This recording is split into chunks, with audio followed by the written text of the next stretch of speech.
کہا یہ کیا ہے، صبح صبح اٹھا دیتے ہیں، فجر کے وقت انسان کے لیے بھاری ہے۔ اور ایک مستشرق ہے، مستشرق اس کو کہتے ہیں جو اسلام کی تعلیمات پوری حاصل کرتے ہیں لیکن ہوتے یہودی اور عیسائی۔ اس میں سے ایک نے کہا، اعلان کیا کہ اسلام میں یہ زیادتی لگتی ہے مجھ کو کہ صبح کی نیند بہت اچھی ہوتی ہے اور اس وقت یہ اٹھا دیتا ہے، اور ان کے اوپر پابندی فرض ہے، وہ بھی ایسا نہیں کہ مستحب ہے، کرو تو چلے نہیں کرے تو چلے۔ اس نے دعوے میں یہ بھی لکھا ہے کہ یہ میں اپنے سے نہیں کہتا کہ یہ بھاری ہے، بلکہ خود مسلمان بھی یہ کہتے ہیں، وہ فجر میں نہیں جاتے۔ اس نے سارے مسلمانوں کا حوالہ دیا اور لکھا کہ دیکھو جا کر کے ان کی مسجدوں میں فجر میں یہ لوگ نہیں آتے۔ اس کا مطلب ہے کہ یہ بھاری چیز ہے جو اسلام نے ان کے اوپر ڈال رکھی ہے، یہ بھاری چیز ہے اسلام نے ڈال رکھی ہے۔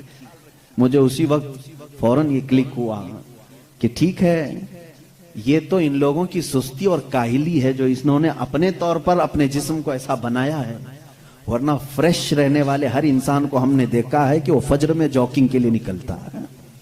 جو فریش رہنے والا ہے، جو اپنے جسم کو تندرست رکھتا ہے، ڈاکٹرز ہوں یا دیگر جو بڑے بڑے طبقے کے لوگ ہوں، سب کو ہم نے دیکھا کہ آپ ایکسرسائز کے لیے سب سے سوٹیبل وقت کون سا سمجھتے ہیں، تو کہتے ہیں فجر کا وقت۔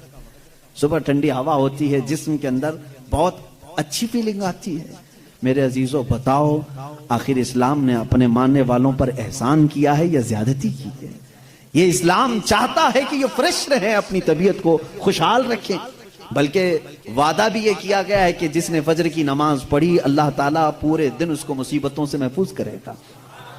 فرشتے اس دن کا رزق اسے دے کر برکتیں ساتھ دے کر کے جاتے ہیں۔ تم کہتے ہو یہ زیادتی ہے، نہیں پڑھ رہے ہیں الگ بات ہے، لیکن میں نہیں سمجھتا کہ اسلام نے یہ زیادتی کی ہے۔ لا یکلف اللہ نفسا الا وسعها۔ میں اسلام کی انہی تمام باتوں، میں ان کے جوابات آپ کے سامنے آج لے آیا ہوں، تھوڑی سی چیزیں۔ پھر چل کر کے اعتراض یہ آیا، چلیں ٹھیک ہے، آپ کے کہنے کے مطابق صحیح تو ہے، اسلام صبح اٹھاتا ہے، فائدے کے لیے اٹھاتا ہے، طبیعت اچھی رہتی ہے، خوشحالی رہتی ہے، صحت اچھی رہتی ہے، ہم مانتے ہیں، لیکن اور بھی کچھ چیزیں ہیں اسلام میں جو سختی ہے، جو سخت ہے۔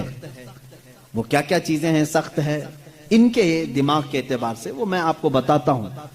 اسلام دین فطرت ہے، یہ میرا چیلنج ہے، طبیعت کے عین مطابق بنا ہوا ہے، اور میں اگر دوسرے مذاہب کو چھیڑوں تو بات بہت دور ہو جائے گی، بہت طویل ہو جائے گی، کیونکہ میرا یہ مزاج نہیں ہے کہ دوسروں کی خرابیاں لے کر کے سب کے سامنے بیٹھوں، اور خرابیاں ڈھونڈنا اچھی بات بھی نہیں، ہم تو اچھائیاں بیان کرتے ہیں۔